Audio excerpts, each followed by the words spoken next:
그래서 이게 이제 그걸 자치 조직을 만들었어요. 이제 조직이 100명 가까이 되니까. 그래서 이 리버사이드에는 공립협회가 만들어지고 샌프란시스코에는 친목회가 만들어지고 정거장 철도가 연결이 되니까 하와이 사람들은 처음 올 땐 샌프란시스코에 와요. 계속 하와이에는 지금 7,000명 가까이 되는 한국인들이 이민 와서, 그건 아직 미국이 편입되기 전에 하와이가 독립돼 있던 왕국일 때 글로 와가지고 이제 거기서 노예 노동으로 잘못 계약을 해서 이제 도저히 뭐 돈을 모으기는커녕 노예 노동을 하게 되니, 반노예 노동을 하게 되니까 살기 좋은 미주로 간다고 해서 끊임없이 찾아오는, 그 전보를 쳐놓고 아는 사람 찾아가지고 찾아오니까 이걸 이제 구조해 두어야 되겠다. 그래가지고 도산의 지휘하에 이 친목회 회원들은 그 도시락도 하나 만들고, 그래가지고 전보를 오면은 친목회 회원들이 마중을 나가고, 그리고는 영어로 기관사가 항상 이렇게 오픈해 있으니까, 그 당시 기관사는 이제 리버사이드 역에 내려서 말을 못해도 꼭 내리게 해달라. 그래가지고 다 적어주고, 그러면 리버사이드에서는 한인 노동국에서 나가서 대기하고 있다가 어디서 온 누구냐고 마중을 나가고, 그래서 이제 그 조직을 도산이 만들었어요. 얼마나 그 도산에게 감사한 생각을 하느냐 하면은, 가족들을 이끌고 겨우 며칠 먹을 돈을 장만해가지고 샌프란시스코에 나오면은 자기가 전보 친 사람이나 아무도 연락 못하고 지금 차이나타운 찾아가려고 찾아온 사람들이 나와 있다가 한국 사람이냐고 해가지고는 미리 차표도 사놓고 다 도시락도 주고 하면서 다 그 연락을 미리 해가지고 리버사이드에 내리면은 또 가르쳐준 대로 가면은 밖에 탁 한인 노동국하고 한글로 탁 써놓고 밑에 영어로 있고, 가서 보니까 전부 다 부엌도 있고 김치도 한 통씩 있고 쌀도 조금씩 다 넣어놓고 맞을 준비가 되어 있단 말이에요. 그 기록들이 굉장히 많이 남아있습니다. 막 부인들은 울었어요. 그래가지고는 이제 그 다음에 되자마자 보험회사가 찾아오는 거예요. 내가 67년에 미국으로 갔더니 권총사라고, 여기는 위험하니까 찾아왔어요. 제일 먼저 보험회사가 찾아왔어요. 그 보험회사 사람들이 이 파차파 아베뉴를 뭐라고 보고를 했냐면은 코리안 세틀먼트 해가지고, 보험회사 지도에는 파차파 아베뉴 이름보다도 다 코리안 세틀먼트 그래가지고 아예 미국에서는 한국인의 정착지하고 코리안 거주지하고 코리아타운이라는 걸 해놨어요. 그래서 그 후에 제가 서영훈 선생과 함께, 서영훈 선생이 가자고 하셔서 따라서 갔더니, 그때는 이제 그 서영훈 거기다 이 도산 선생의 거리도 만들고 뭐 하던 기념 때 제가 보고 발표를 하라고 해서 따라갔는데, 그때 가서 보니까는 샌프란시스코, 로스앤젤레스가 아니고 거기서부터 상당히 한 100km 이상 떨어져 있는 한 20-30만 정도의 작은 시티였어요. 거기서 지금도 동상이 서 있어요. 거기. 그게 첫 번째 코리아타운의 시작입니다. 그러니까 아주 미국 교포들은 그야말로 영구히 도산을 감사하고 그 연구를 깊이 해야 돼요. 그러니까 여기서 이제 원래는 그때까지도 교육학 박사의 꿈을 버리시지 않았었어요. 교육자가 돼가지고 나라를 구하겠다고. 그런데 불행하게도 1905년에 이제 그게 파차파 캠프, 코리아 캠프가 코리안 세틀먼트가 되고 대성공을 하고 전부 자치조직을 만들어 놨더니 구한국께서 행정관을 지낸 강명화라고 하는 분이 미국을 와서 다른 지방에 살다가 소문을 듣고 구경을 하러 왔어요. 그래서 그 파차파 아베뉴의 그 코리아 세틀먼트를 둘러보고는 감동을 해가지고 도산선생 공화국이 참으로 훌륭하다. 그래서 돌아가서 자기 그 집으로 돌아가가지고 그 지방에다가 친구들한테 써서 도산선생 공화국이라고 해가지고 별명이 되어버렸어요. 그래서 이 코리안 세틀먼트를 별명은 도산스 리퍼블릭, 도산선생 공화국이다. 이렇게 이제 같은 것이라고 생각을 해두면 돼요. 일본인들은 도산선생은 전부 자치조직을 했는데 현재의 자치조직과 다른 좀 또 한인 친목회와의 다른 다른 것은 자치경찰조직을 하나 만들었어요. 그래가지고 2개월씩 또는 6개월씩 돌아가면서 다 하도록 하고, 그래서 자기들끼리 전부 다 스스로 인원해가지고 그 커뮤니티를 발전시키도록. 그래서 그 보면은 절대로 내복을 입고 코리아타운 내에서도 걸어다니면 안 된다. 그것은 우리끼리니까 하고 하면 안 된단 말이에요. 그것은 언제 외국인이 볼는지 모르고 습관이 되면 안 된단 말이에요. 반드시 깨끗한, 밖에 나갈 때만은 깨끗한 옷을 입고 가고, 여자들이 아마 장죽을 밀고 담배를 피웠던 모양이에요. 여자들은 무슨 일이 있더라도 장죽을 물고 담배를 밖에 나와서 피우면 안 된단 말이에요. 또 예를 들면은 모든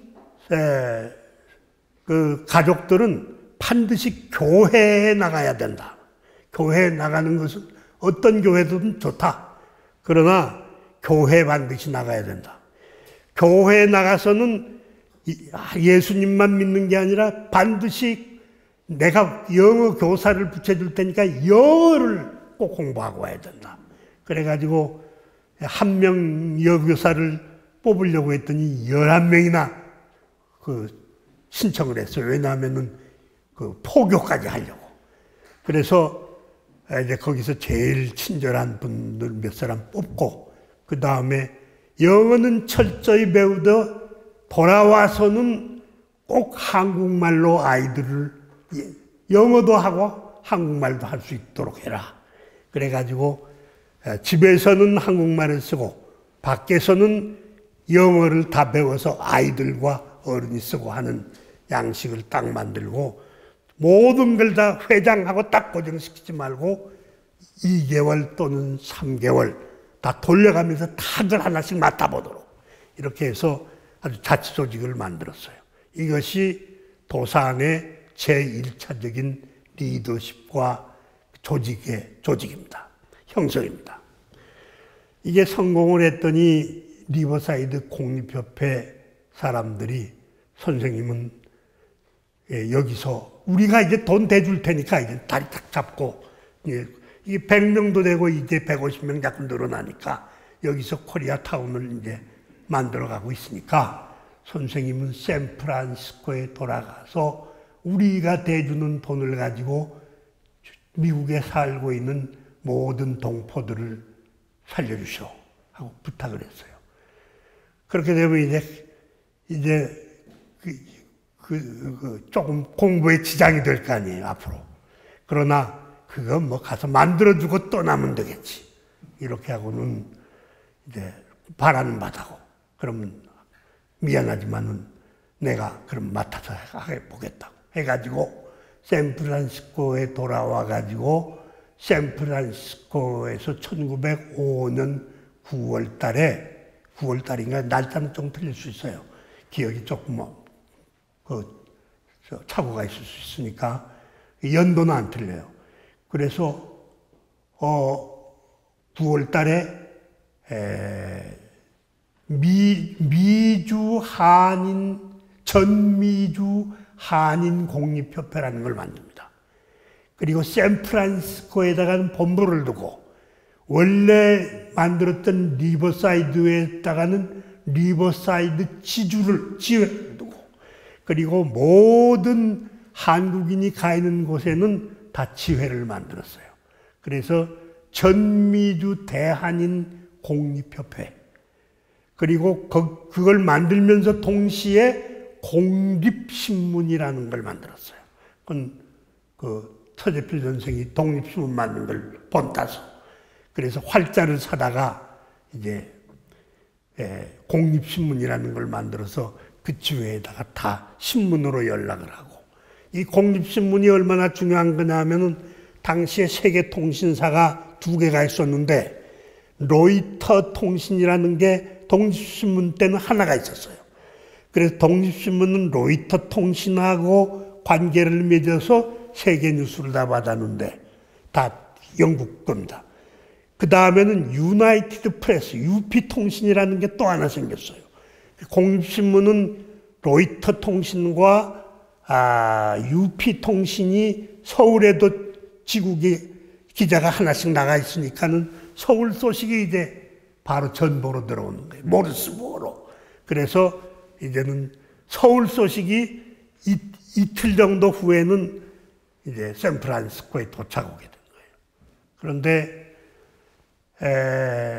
1905년 10월경에 샌프란시스코에서 대지진이 일어났어요. 그래가지고 공립회관이라고 하는 걸 도산이 지었는데 그것도 무너지고 그 거리가 다 무너지고 또 공립신문도 신문사도 훼손이 되고 그래서 이제 아주 타격을 자연재해로 받았는데 일본 1905년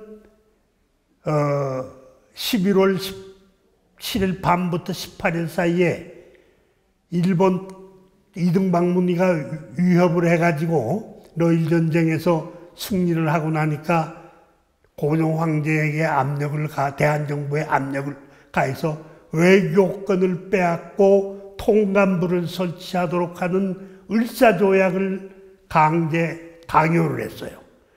그래서 그 고종이 서명을 안 했는데도 서명한 것처럼 속여가지고 세계에다 공포를 해가지고는 세계에서는 다 서명하고 공포한 것처럼 다 뉴스가 도착한 거예요.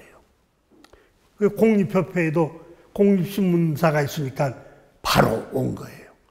그래서 이제 얼마나 낙담들을 하고 있는지 몰라요. 이제 이게 외교권과 통감부가 만들어지면은 반식민지, 절반식민지가 돼버리는 거거든요. 일본군은 얼마나 있나 했더니 이계 사단이 서울에 주둔돼 있다 이러고.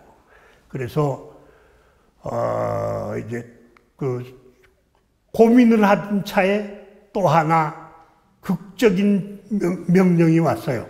대한제국 정부와 일본 공사관이 통감부 명령이라고 하면서 재미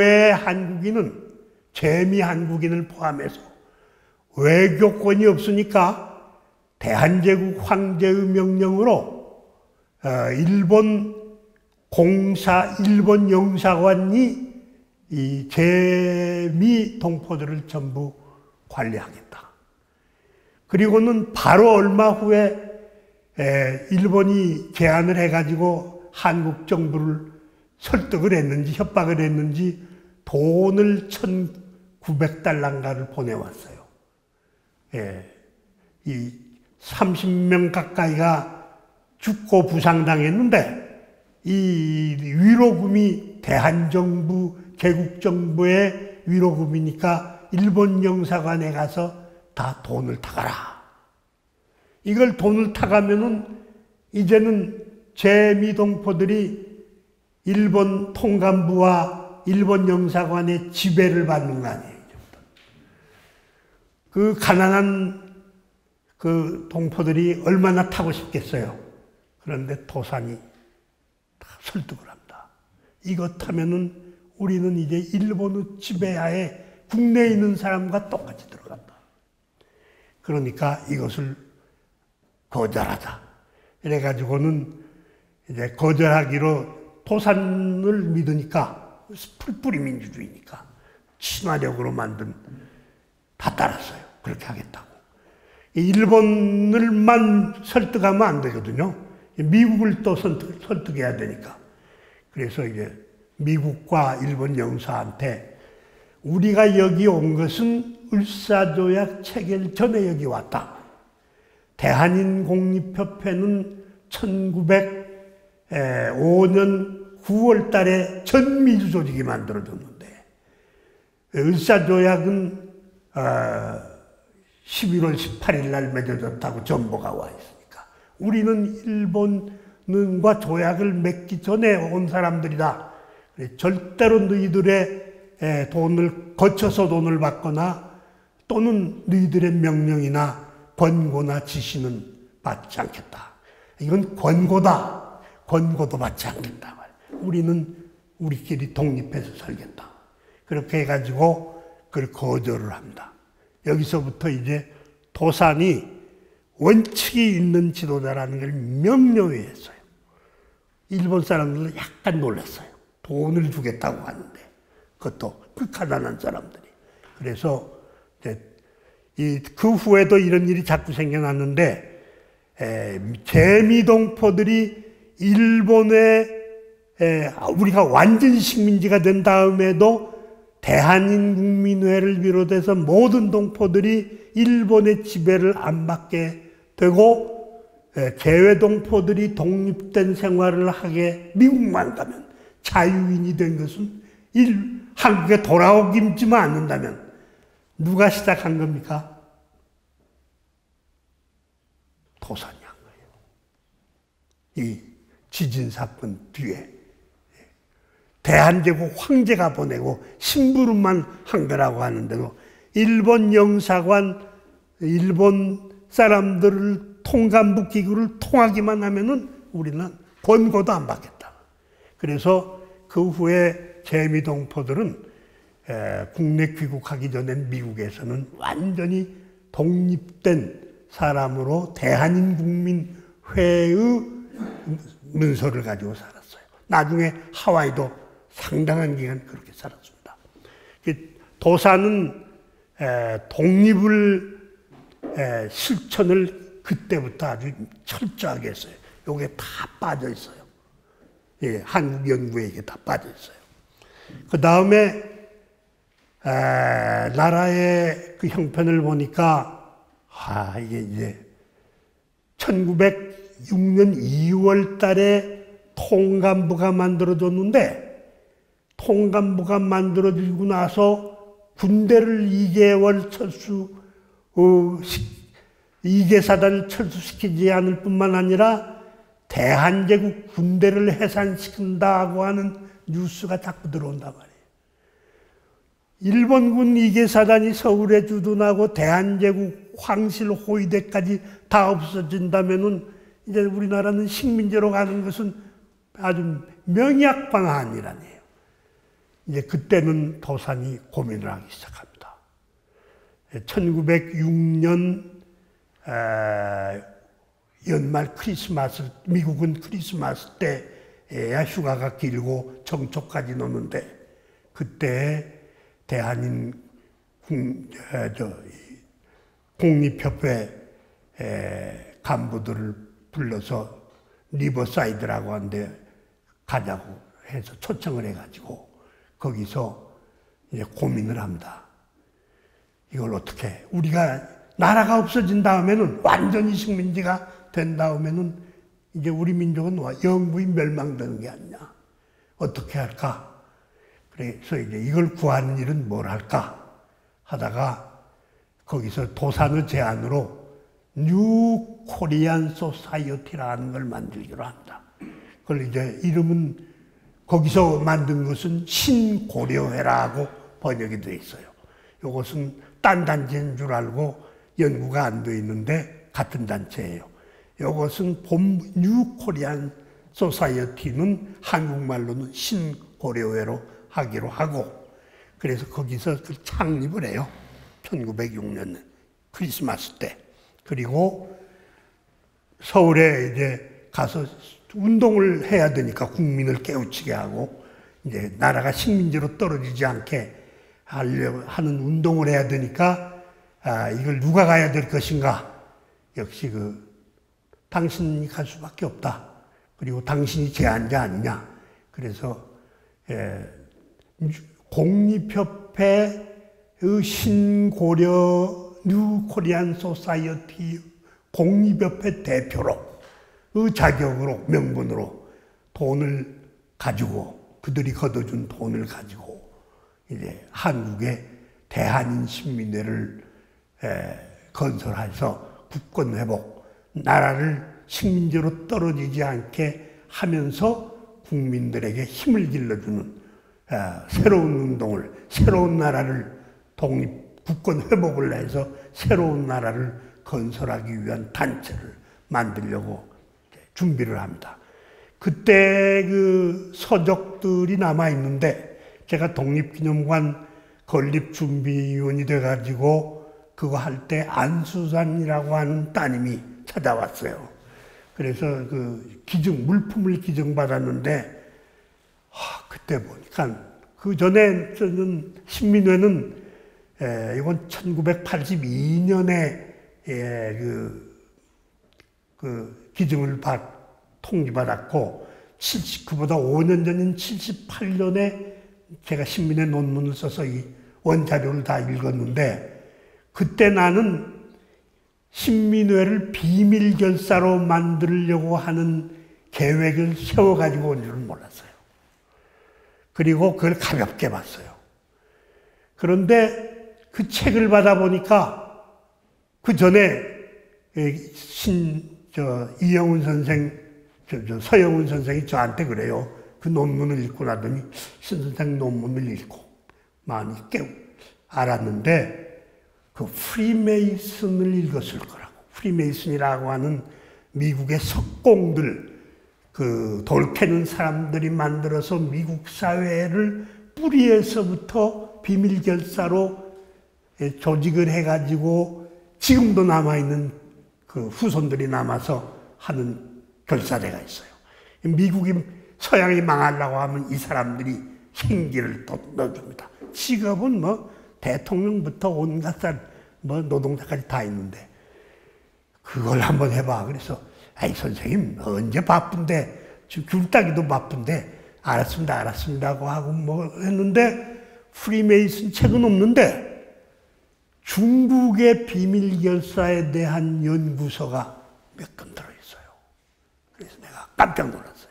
그래서 독립운동사 연구소 만들면서 그걸 읽어봤더니 거기 줄도 쳐 있는 거예요. 그래서 내가 연구를 하셨구나 말이에요. 이렇게 준비를 철저히 하는 분이구나. 그래서 처음부터 비밀결사로 신민회를 만들어서 나라를 싹 바꿔보려고 한 거예요. 2월 달에 1월 초에 이제 바로 출발을 했는데 거의 한 달 걸려요. 요코하마에 와서 동경에 갔더니 가서 태극학교라고 하는 유학생 단체를 만났더니 거기 마침 유길준 선생이 와 있었고, 박영호 선생도 와 있고, 유학생들이 태극학교라는 조직을 만들고 있었기 때문에 먼저 유길준 선생을 찾아갔어요. 배가 치면은 선원들도 쉬어야 되니까 며칠씩 쉬게 만들어요. 그래서 유길준 선생한테 가서 부탁한 것이 뭐냐 하면은 애국가를 하나 지어달라고. 벌써 다 구상을 하고 오신 거예요. 그랬더니 나는 서유견문을 쓰기는 썼지만 또 잘 읽어줬다니까 고맙긴 하지만 글 짓는 것은 나는 소질이 없다. 가사도 써본 적도 없고. 그러니까 그것은 내가 사양하겠다고. 박영원 선생한테 가서는 태극기를 만들었다고 하는 말을 들었으니까 태극의 원리를 모르니까 좀 설명을 해줬어요. 이제 태극학교에서 연설을 잘한다고 하니까 환영 연설을 한번 시켰는데 태국학회 유학생들이 깜짝 놀랐어요. 그 조리 있게 아주 쉽게 하는 연설. 예수님의 특징이 예수님도 원래는 무장투쟁론자였다가 나중에 개량주의자로 되는데 쉬운 말로 속담을 잘하면서 연설을 잘하는 거예요. 그래서 그냥 군중이 그렇게 많이 모여가지고 십자가에 못 박혔어요. 위험하다고.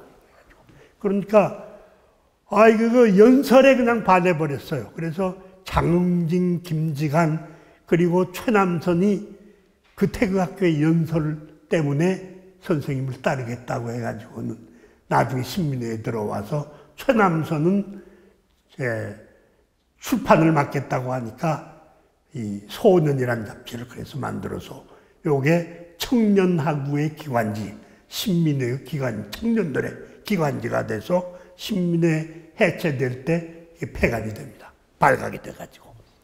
이 소년이란 잡지에 우리나라의 신채시를 비롯해서 아주 새로운 좋은 글들이 많아요. 신채호의 독사신론도 거기 실려 있어요. 다시 재수록했어요. 독사사론이라고 하는 이름으로.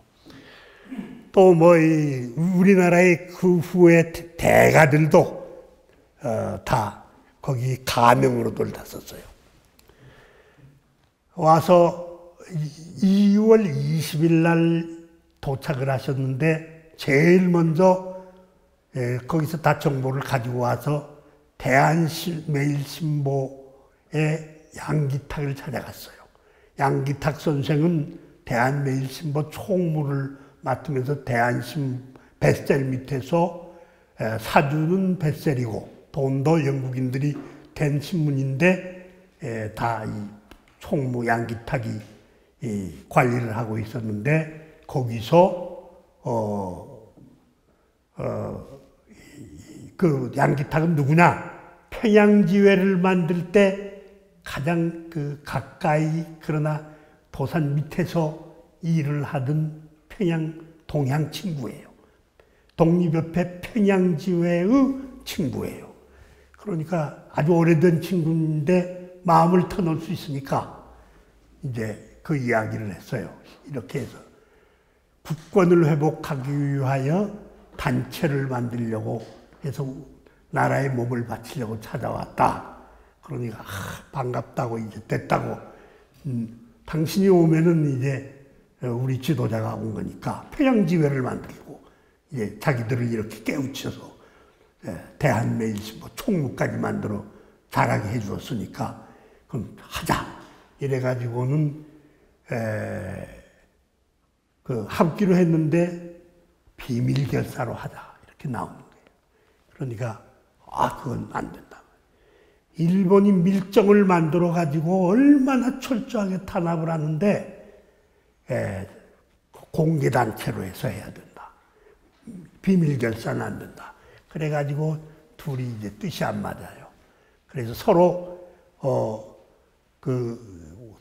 대한신민회 규칙, 장정, 통용장정, 신민회 취지서 이런 도산이 만들어 가지고 온 것들을 서류만 다 읽고 연구해서 다음에 내 고향에 다녀온 다음에 그럼 또 토론하자고 하고는 도산은 환영회 5개 학교가 거의 다인데 삼선교에서 모인 연합학교에서 강연회를 해달라고 평양지회 사람들이 주선해서 만든 그 학교에서 연설을 한번 하고 그냥 바로 가요. 그때 그 연설에서 미국에서는 반드시 국가를 부르고 국기를 올리고 국가를 부르면서 학생들에게 애국심을 국가로서 함양한다고 하는 연설을 한 게 있습니다. 그걸 받아가지고 이제 바로 평양에 떠난 다음에 대한매일신보에 보도를 할 때 보니까 창가를 부르도록 한다고 돼 있어요. 그런데 이것 때문에 지금 도산이 가사를 지은 것은 대성학교에서 지은 게 아니라 이미 1907년 2월 달에 3월 달에 이제 3월 10일경인가 삼선교 5개 학교 연합 가견회에서 창가를 부르도록 권고했다고 한 걸 보고, 이미 그 후에 창가를 불렀다고 한 걸 보고 이것은 도산이 지은 것이 아니다. 나중에 윤치호가 지은 것이다. 그 전에 1년 전에 지은 것이다 하고 하는 걸로 하는 근거로 하나가 돼 있어요. 그런데 이것은 틀린 겁니다. 다시 한번 보세요. 애국가라고도 돼 있지 않고 창가를 불렀다. 도산이 한 연설은 애국가를 애국가가 아니라 국가를 부르고 있다. 전 세계가. 이것은 창가를 불렀다 하고 돼 있어요. 그 다음에 평안도 일대를 돌아가서 옛날 그 친구들을 다 찾아보고 강연을 하고 4월 초에 돌아옵니다. 그때 돌아와서 또 설득을 해요. 비밀결사를 만들어야 되나. 왜 비밀결사를 이게 얼마나 중요한 것인가. 비밀결사를 만들어야 발각이 되지 않고 운동을 오래 할 수 있고, 그 다음에 둘째는 우리나라가 완전히 식민지가 돼서 통감이 총독으로 바뀌어도 독립운동을 계속할 수 있고, 셋째로는 일본의 밀정이 들어오지 못하게 철저히 막아서 완전한 조직을 만들 수 있고, 이거 다 그 책 보고 배우신 거예요. 연구하고. 그 다음에 지금 새로운 나라를 만들려고 하는데, 신민회인데 백성을 새롭게 하고 신국가를 만들려고 하는데, 신국가는 자유문명한 공화국을 만들어야 된다. 그래서 이 신국가 공화국을 국권을 회복해서 민주공화국을 만들려고 하는데, 지금 왕당파, 위정척사파, 의병들도 그런 분들이 많은데 우리가 단결을 할 수 없다. 그래서 설득을 또 하고 양기탁이 설득당해요. 그 다음에 말하지 아니한 마음속에 넣어둔 게 하나 있어요. 그게 뭘까요? 나중에 제가 깨달았는데, 절대로 양반들은 도산이 와서 만들었다고 하면은 양반들이나 이 충청도, 경상도 사람들 일부는, 안동 사람들은 따라오지 않아요. 서울 양반들도 따라오지 않습니다. 고관대작들은. 그래서 누가 당순 줄 모르고, 누가 총지휘하는 줄을 모르고, 비밀결사로 만들어야 짧은 기간에 큰 일을 해낼 수가 있어요. 그게 그 비밀결사 조직의 원리에 다 써 있더군요. 그래서 내가 이건 신민회를 쓴 다음에야 내가 그 안수잔 여사의 책을 보고는 이걸 생각하셨구나. 그래서 이제 그 후에 양기탁 선생이 일제에 잡혀가가지고 신문한 기록을 봤더니 양기탁 선생이 자꾸 그래요. 당신이 회장을 맡으시오. 도산한테. 그러니까 아니다. 당신이 총감독이고 뭐 회장 그런 게 있느냐. 이 기독교식으로 총감독을 당신이 맡고, 나는 조직만 당신 밑에서 맡겠다. 나는 조직은 공부를 하고 왔다.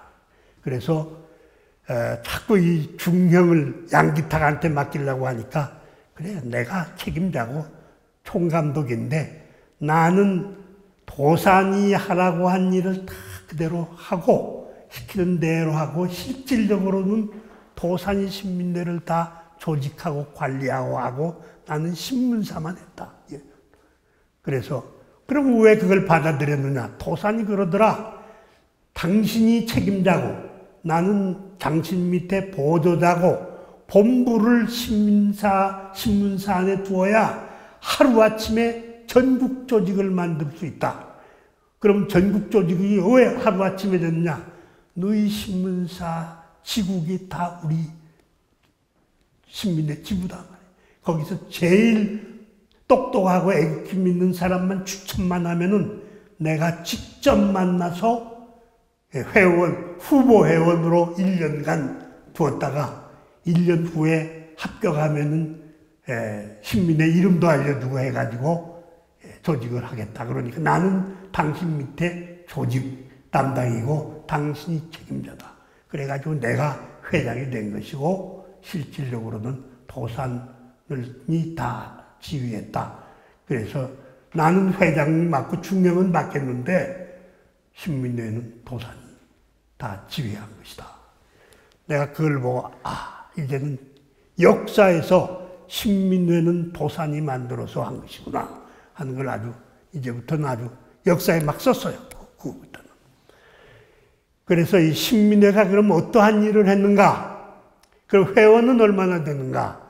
도산은 자기가 떠날 때 1910년 4월에 떠났는데 합격할 때 자기가 합격시킨 회원은 300명이다 이랬어요. 그런 걸로 봐서 그 정확히 거짓말 안 했을 거예요. 잡혀온 것이 32년이니까 다 지나간 일이니까 또 이미 알고 있는 건 다 거짓말 안 했어요. 그런데 신채호와 양기탁은 400명이라고 그랬어요. 박은식 선생과 그 후의 책들은 800명이라고 그랬어요. 800명은 뭐냐 하면은 그 일제가 잡아온 사람 총수가 800명이에요. 신민의 사건 때, 백오인 사건 때. 그리고 그때 이제 1911년 9월에 안명근 사건 때문에 고문당하다가 한 사람이 신민의 이름을 불었기 때문에 발각이 1911년 9월에 됐는데, 그러면 강제 병탄 후 1년 후죠. 그때 끝까지 800명이 다 신민의 이름도 모르고 그런 거 없다. 그런데 그 후에 고문 당해가지고 신민회를 분 사람이 122명이에요. 그 122명이 네가 누구한테서 그러면 신민회 가입을 받았나 해서 이름을 분 사람이 윗사람은 불었고 누가한테 그럼 서로 위아래 하나씩밖에 모르고 옆은 몰라요. 그 회원으로 널 가입시켰나 물으면서 가입시켰다고 한 사람은 거의 없어요. 받았다는 것만. 그래가지고 끝까지 그래서 122명 중에서 105명은 기소하고 나머지는 자백에 협조를 했거나 고문당해서 한 대여 분이 돌아가셨어요. 그래서 그걸 백오인 사건이라고 해요. 이 백오인 사건, 신민회 사건은 같은 것이고 회원은 최소 300명에서 일본 경찰에 의하면 800명인데 얼마나 조직을 튼튼히 했는지 몰라요.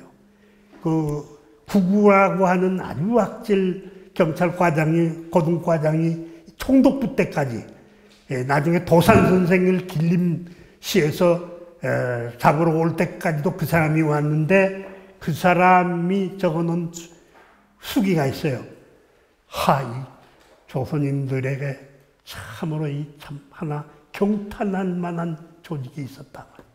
이걸 이야기를 해놨어요. 얼마나 조직에 정확한 연구를 하고 능력이 있었던가 하는 걸 확인을 할 수 있어요.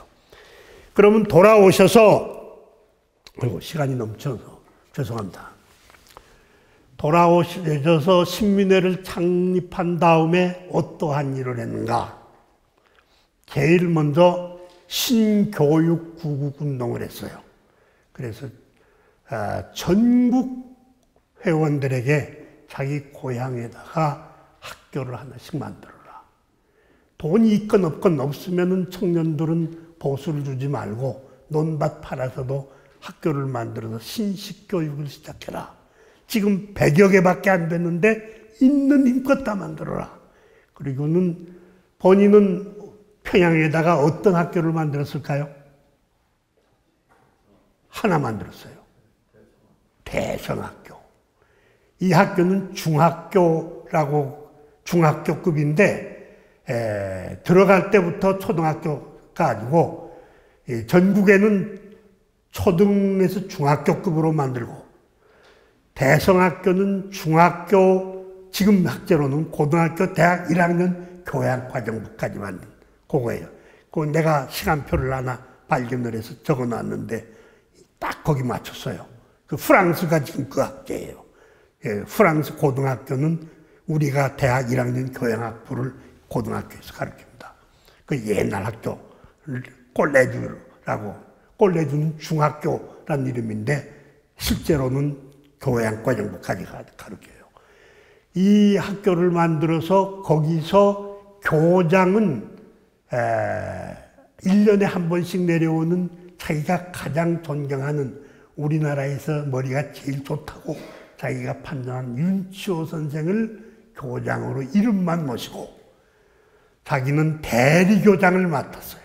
그 바쁜 일에도. 그래가지고 대판교장이라고도 하는데 실질적으로는 전부 도산이 다 한 겁니다. 그리고 그때 거기서 서양식 아주 고급 과정을 민족 간부를 양성해서 교육을 시키면서 거기서 처음으로 개교식 날 부른 노래가 동해물과 백두산이 마르고 닳도록 가는 애국가예요. 그 전에는 그 전년도에 황제의 탄생일에 부른 무궁화 노래라고 하는 노래가 하나 있었어요. 그건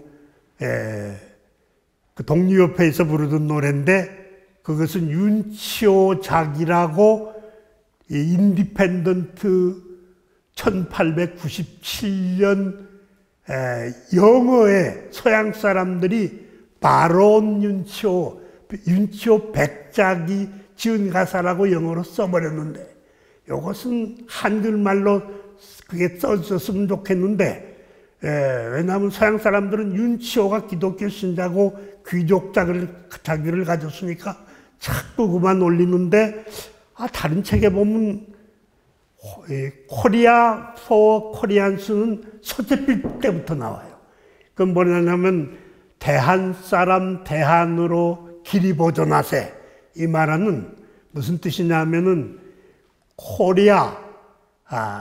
대한은 대한 사람의 나라로 영원히 길이 보존하세 이런 뜻이에요. 그걸 영어로 독립신문 창간호부터 찾고 독립협회는 코리아 포 코리안스가 목적이다. 이렇게 나오는 걸 보니까 그때는 윤치호는 지금 러시아에 가서 창립 때는 참여도 못하고 이때는 서재필이 이 코리아 이 호머 데리고 이 영어판을 만들었는데 거기 코리아 포 코리안스를 썼으니까 요것만 그럼 그건가? 그걸 한글로 다 한 것이 윤치호인가? 이것을 내가 지금 고민을 하고 있습니다. 그러나 그것은 가사가 황상을 높이는 거예요. 꼭 일본 국가하고 비슷해요. 하느님이 우리 황제를 영구히 보호해달라고. 그런데 이것은 동해물과 백두산이 마르고 닳도록 하느님이 보호하사 우리나라 만세가 전혀 다른 가사예요. 이건 민주적인 공화국 가사예요. 그래서 내가 이것은 자꾸 회고록으로 증명할 것이 아니라 가사를 가지고 내용으로 증명해야 된다 해서 학술은 통신자 써서 이걸 바꿔서 해석을 했는데 제 생각은 이건 뭐 제가 100% 옳다고는 말할 수 없습니다만 나는 100% 옳다고 생각하는데 다른 사람은 뭐 그렇게 생각하지 않는지 모르지만은 가사는 100% 도산이 지은 겁니다. 그 내용 분석을 가지고 서양 사람들은 다 찬성해요. 서양 사람들은 그런 그 말의 전설 증언은 2차적인 거예요, 다. 팩트를 가지고 하니까 이거 딱 도산이 지은 다른 가사하고 딱딱 맞아 떨어지는데 왜 이걸 남이 지었다고 그래요? 도산은 약 20개 가사를 떠날 때까지 지었는데 다른 사람은 1개나 2개 지은 사람이 몇 개 있는데 아주 구식 가사예요. 그리고 비교적 괜찮은 가사가 무궁한 노래 하나인데 이것은 또 황실가라고도 부르는 전혀 도산하고 사상이 다른 또 이 지금 동해물과 백두산하고 다른 거예요.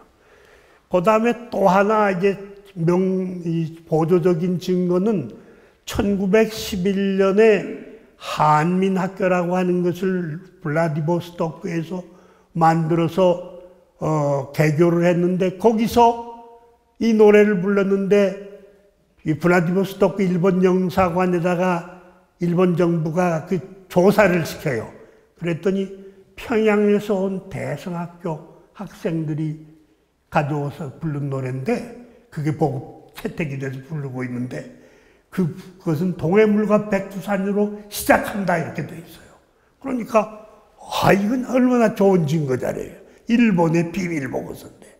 그 다음에 또 하나는 1915년에 도산이 자기 아들 필선한테 둘째 아들한테 보낸 엽서에 필선아 너 동해물과 백두산이 마취라는 게 행진곡이라는 뜻이에요. 마취를 아직도 노래 가끔 부르느냐 말이에요. 하는 그 편지가 엽서가 남아 있어요. 이건 자기가 지었으니까 그런 자신 있는 이야기를 아들한테 할 수 있는 거예요. 그 다 신민회 해체한 후에 또 하나 있어요. 윤치호 선생이 1914년에 그 변절을 조건으로 말하자면 신민회 운동이나 독립운동을 안 하는 걸 조건으로 변절해서 이제는 성명서를 발표하고 나왔는데 그 직후에 이 간도에다가 이동희 선생이라고 신민회 함경도 총감을 맡은 분이 교장을 해서 학교를 지어서 개교를 하면서 몇 달 후에 윤치호가 변절한 몇 달 후에 창가집을 냈어요. 그 창가집 맨 앞에 우리가 부르는 것을 북가라고 해놓고 누가 지었다는 말도 없이 올드랭사인 가사로 해놓고 동해물과 백두산이 마르고 닳도록 하고 쓰여 있어요.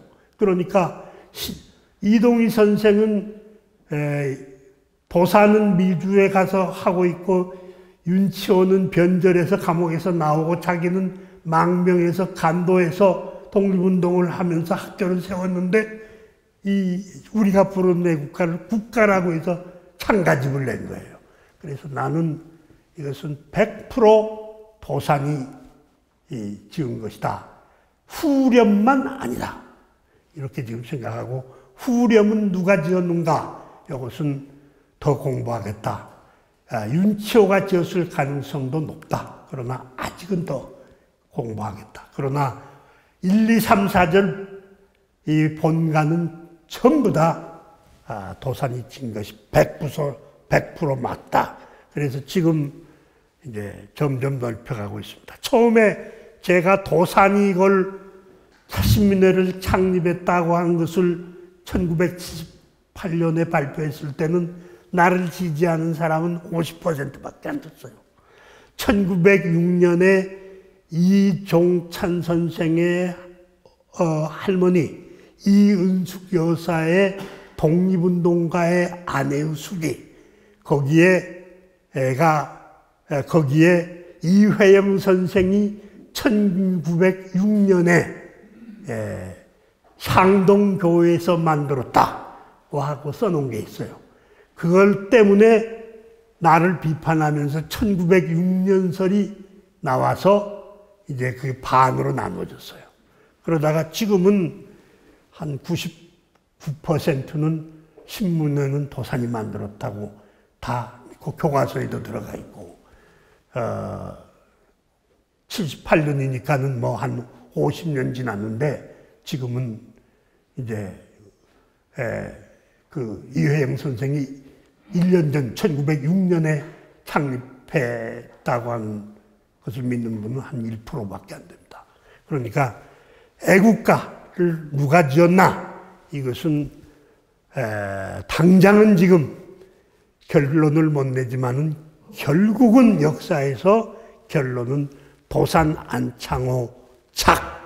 만일 지금 꼭 적어놓고 싶으면 지금은 일명으로 되어 있는데 누가 지은지 모른다 이랬는데 그건 백범이 그렇게 그만 적어버려서 그때 한국 임시정부가 그만 그렇게 그 애국가를 보급하면서 그렇게 했기 때문에 그런데 안익태 소개할 때 그렇게 해버렸는데 그때 몰라서 그런 것인데 백범은 몰랐고 만든 사람은 몰라서 그런 것인데 그때부터 어쨌든 앞으로 적어도 한 10년, 20년, 30년 지나면은 도산이 지은 걸로 거의 고정이 될 것이고 만일에 지금 하려면은 안창호 등작, 안창호 뭐 하나 위에 후렴은 아니다는 것을 넣어서 바꿀 수는 있어요. 그러나 안창호가 다 지었다고 하기에는 조금 좀 문제가 있어요. 그 다음에 애국가를 이제 왜 그러면은 안창호 내가 지었다고 하지 않았는가? 제일 첫째 이유는 후렴 때문입니다. 후렴은 도산이 안 지었어요. 그러니까 물으면은 자꾸 웃기만 할 수밖에. 그리고 이렇게 적극적으로 보급된 것은 도산은 자기 이름을 밝히면은 운동에는 자기는 그 이름이 개인적인 명성은 올라가겠지만은 이 성과는 조금 작아질 수 있어요. 왜냐하면 우리나라 사람은 누가 하는 줄 몰라야 많이 따라요. 더구나 아직도 양반, 평민, 신분사회가 있을 때에는 귀족들은 절대로 안 따릅니다. 상해 임시정부 때도 평안감사 때 돌아왔을 때 평안감사를 이시영이가 했는데 이시영 선생 또 이동영 선생 다 귀족들입니다. 이분들은 도산에 그냥 모든 걸 굴복을 하고 도산 선생한테 어려운 건 다 질문을 하면서도 꼭 자기들을 먼저 도산보다 윗자리를 안 주시면은 절대 안 해요. 그래서 나중에 돌아와서 이동영 선생을 와서 보니까 상해에 돌아와서 임시정부를 만들려고 보니까 이동영 선생이 의장으로 이미 정해져 있고 자기는 내무총장으로 정해져 있고 국무총리는 이승만으로 정해져 있는데 와서 보니까 이동영 선생은 어디로 떠나버렸어요. 대대적으로 대한매일신보에도 보도가 됐는데 안응칠이라고 하는 사람을 누구인지는 몰랐어요. 안중근이. 원래 응칠이가 이름인데 그런데 도산은 알았어요. 아니나 다를까 제일 먼저 연루자로 잡아간 사람이 누굴까요? 안도산을 잡아갔어요. 안도산은 미국과도 약간 관련이 있고 증거는 없는데 그 영리한 일본 그 정보원들이 틀림없이 다 있다고 생각하고 잡아갔어요. 그래가지고 아무리 조사를 해도 그걸 증거를 못 잡아내고 이 날짜를 찾지를 못했어요.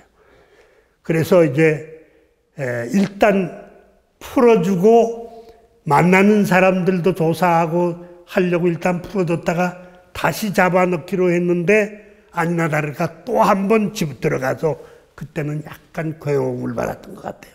고문이 약간 있었던 것 같아요. 그리고 나오자마자 1910년 3월 달에 양기탁의 집에서 비밀 신민회 간부회의가 열립니다. 거기서 아주 중대한 결정을 하는데 일본 헌병대가 한번 잡아갔던 사람들은 전부 망명을 시키자. 망명해서 뭐 할 것인가?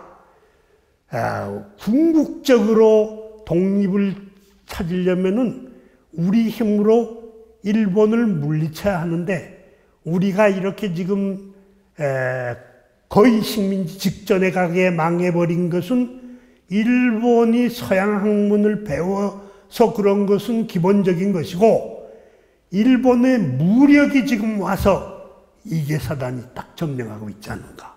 그러니까 우리는 또 대한제국 군대는 완전히 없어졌으니까 이제는 우리가 일본의 세력이 미치지 않는 지역에다가 새로운 한국 사람들의 마을을 만들고, 그 한국 사람들의 마을에다가 반드시 무관학교를 하나씩 짓고, 그리고 그 무관학교 졸업생을 중심으로 독립군을 편성을 하고, 그래서 독립군을 만들어 두었다가 하루아침에 그냥 아무 때나 군대가 있다고 자꾸 전쟁을 하면 안 되고, 반드시 일본이 힘이 더 강대해지면은 만주를 침략하거나 청일전쟁을 또 일으키거나 노일전쟁을 일으키거나 심지어 미일전쟁을 일으키는 날도 올 것이다. 그때는 우리들의 일본군보다 작은 힘도 그들과 함께,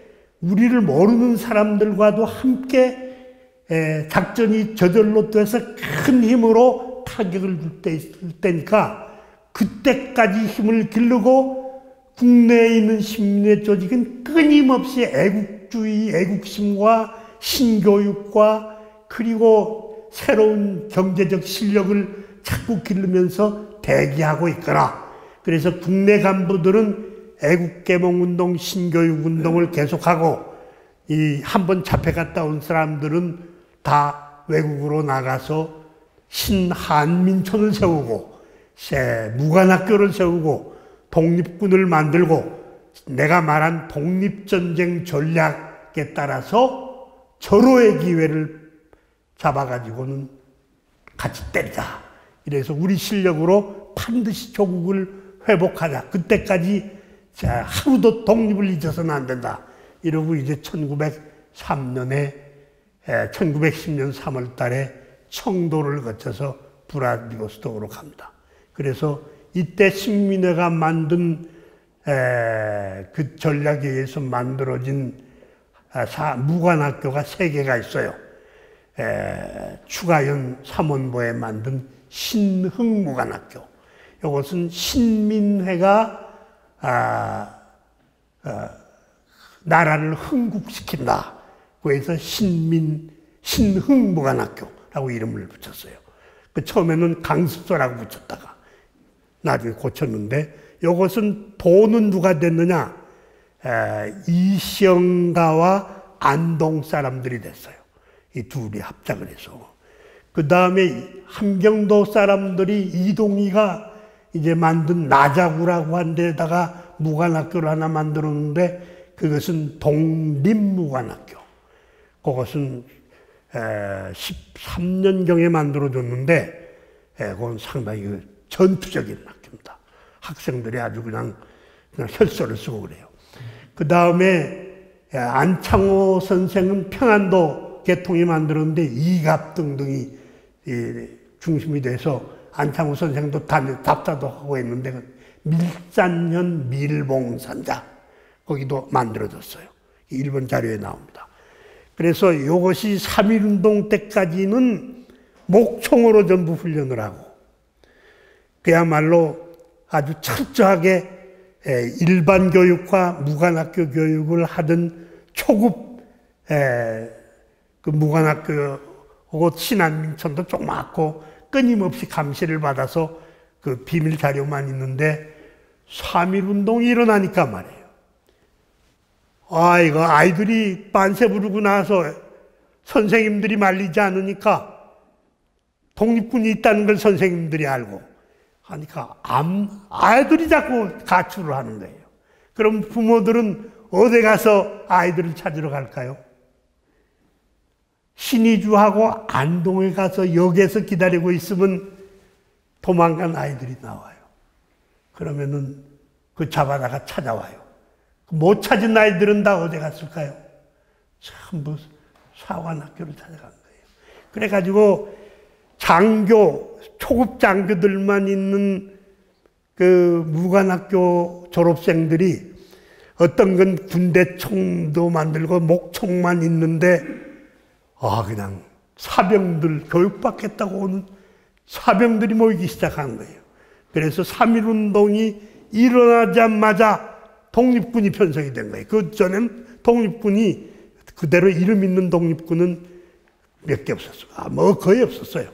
그래서 이 독립군의 그 후에 지원받은 자금들을 가지고 독립군이 편성이 되고 3.1운동은 3개가 전부 다 해서 7개가 반포되고 강요 조직과 실체가 있는 게 3개가 만들어졌는데 이게 뭐 같은 강요가 있는 것은 이승만과 안창호밖에 없어요. 다 장관들 이름이 다른데 이 장관들이 전부 다 실제적으로 일꾼이 아니고 그냥 장관으로 이름이 올라 있는 것은 다 좋아하는 분들이에요.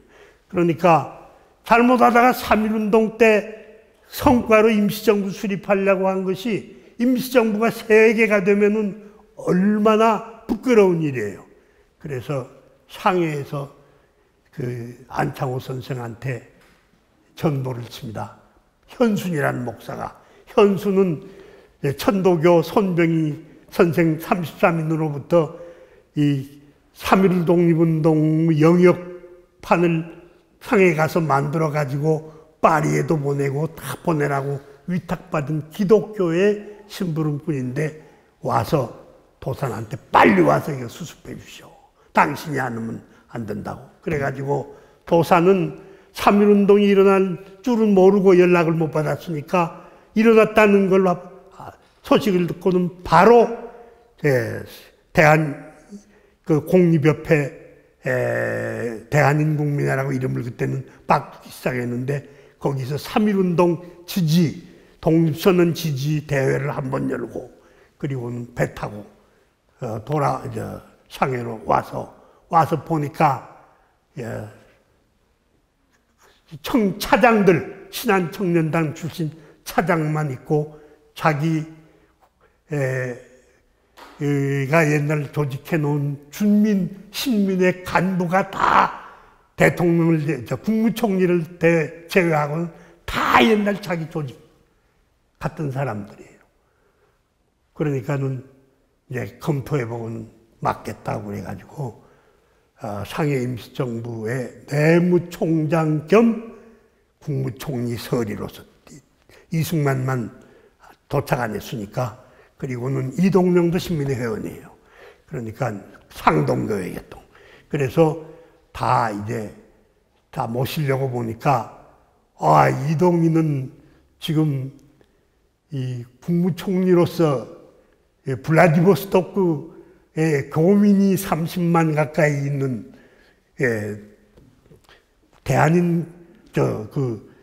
노령 국민위원회 정부 국무총리로 돼 있고 거긴 대통령이 손병이에요. 그리고 한성정부에서 양반들이 보내온 걸 보니까는 자기는 노동국 총판이고 집정관 총재는 이승만이고 국무총리 총재는 이동이라고 돼 있고 그리고 상해에서 신한청년당이 세운 29인이 세운 정부에는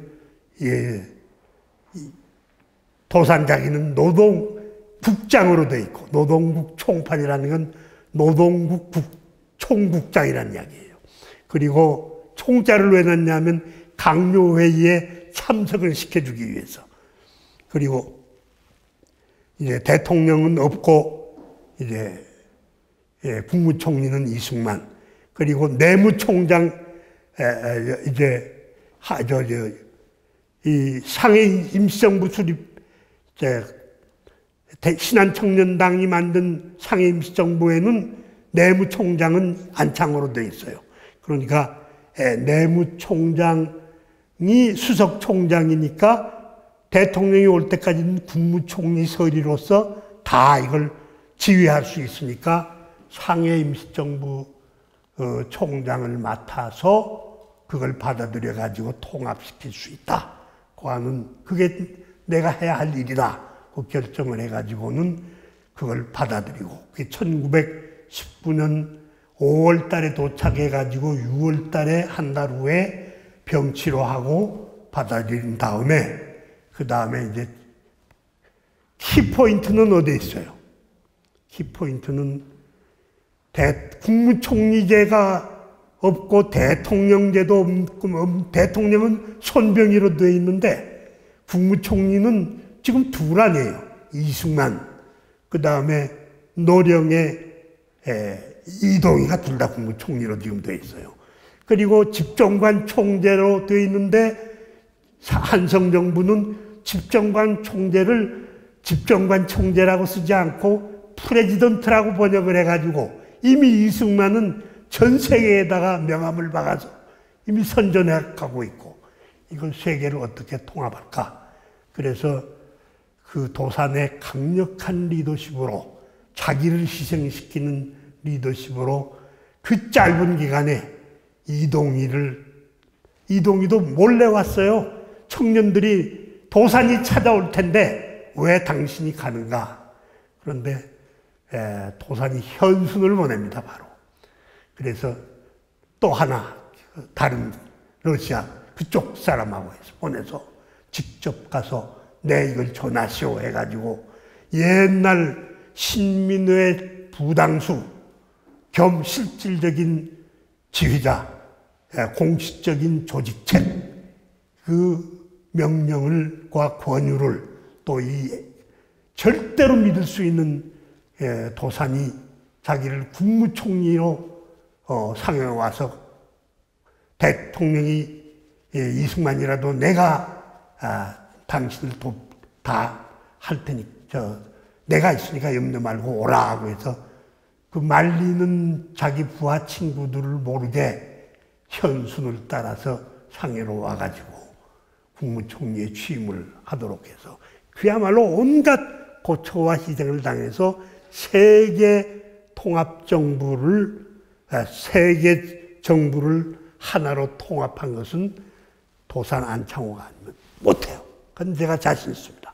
그래서 이번 재작년 100주년에 이게 임시정부 수립 100주년인데 도산을 기념해야 하고 도산이 중심 인물이 돼야 할 것인데 이 다른 분들이 자꾸 이것저것 내세워서 제가 역사를 바로잡아야 되겠다고 해서 그때 한동안 제가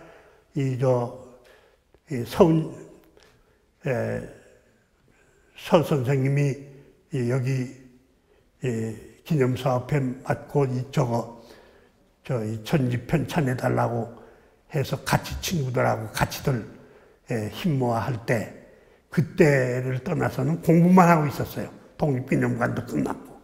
그러다가 작년에 이제 내가 이거 바로 잡아야 되겠구나 해가지고 도산에 대해서 약속은 서영은 선생하고 했는데 작년에야 재작년인가 처음으로 서영은 선생님한테 약속을 지켰고 발언도 했고 처음에 원고에는 서영훈 선생님 영전에 바친다고 위에다 썼더니 조교가 그 서영훈 선생님을 잘 모르니까 그 약속은 안 또 마음으로 지키시라고 해가지고 주위에서 말려서 그냥 냈어요. 그러니까 여러분들께는 이 책은 서영훈 선생님한테 약속을 지킨 저의 작은 정성이고,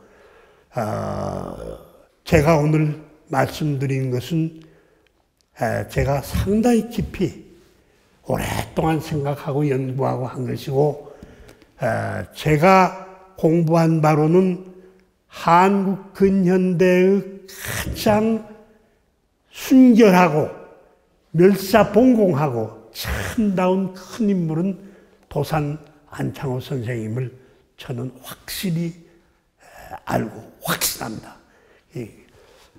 제가 오늘 시간을 너무 많이 초과를 해서 길어졌는데 다시 올 기회가 없을는지도 몰라서 친민회만큼은 자신 있으니까 제가 있는 생각을 다 말씀드렸습니다. 신민회가 없었으면은 3.1운동은 일어날 수 없고 임시정부는 하나로 조직될 수 없었고 이 독립운동의 기초가 이렇게 튼튼하게 만들어지기는 우리 국민의 실력, 밀력이 만들어질 수가 없었어요. 개인이 한 나라를 결의를 위해서 바칠 능력은 한계가 있는 것이지만 개인의 그 능력을 다 바친 가장 큰 능력으로 해서 바친 가장 위대한 근대 인물이 누구냐 하고 저한테 질문을 한다면 저는 언제나 도산 안창호 선생이라고 답을 써서 제출할 겁니다. 감사합니다.